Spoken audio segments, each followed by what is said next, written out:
tsoho za mu je. Mu je me min ya ba? Ka san za mu tafi kai na nan ka gane to shine za mu je mu dan samu maganin mai magana sannan mu tafi. Zaman ne ke zama? Yana nan garka. To mu je mu samu dace.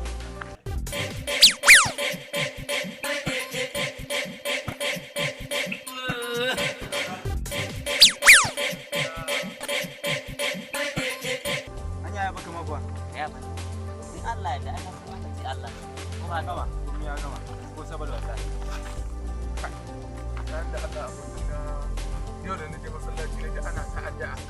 Ana ta yaran nan na zamani. Mu taya su da addu'a ubangiji Allah ya shirya mu musu. Tsakanin da Allah shi yasa ba ni son da yaran nan ne sa kusa da ni. Wallahi na yasa ina gane kusa da ni. To ka san yaran zamani. Gardama gare su. In ka ce ma yaro kana so ka kawo shi aikin gona sai ce shi ba halalli bane. Assalamu alaikum. Assalamu alaikum.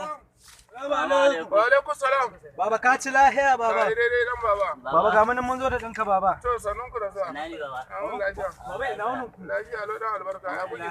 Ya gida. Ya gida ya kwana kacaniya. biyu ba kacaniya ga ta nan muna tai. Baba ga ɗanka ya zo wajen ka baba. Tunda na ga wannan da ya tawo su misi yana sanar da kai kawo mun bidi ya san akwai abin da ke da shi. Ya aka yi. nake da shi. Tun nan ka hanya yake mun jawabi abin da zai kawo shi wajen ka. Ka san ɗa da ɗa. Ɗa da uba sai Allah. Gaskiya ne. To muke tahe da shi. Baba Hassan ta kana ki samu.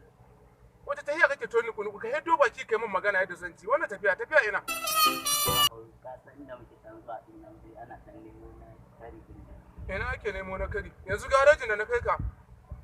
Garejin ballo, dan kutungu shine kace. Yanzu dai kana ni kudu zaka. Ka bar arewa ta yi zahi ka koma kudu. Kudu gidan uban. A'a baba amma abin da ya sa mu wannan gare da kai ne na dan sa wani karfi ne tara mun jama'a. Gaskiya ne kuma abin da kai kai daidai ka kare mutuncin kanka. A gani Can ma ai an gaya min kana sana'a ko? ai din Allah da sana maka ko fara da mu.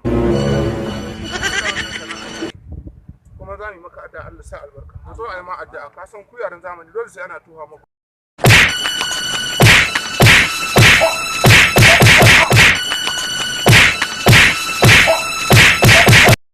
Ka ce Lagos kai ma sai na karya ma kawayen abokin naka da gani wani dan gidan balla mai kai.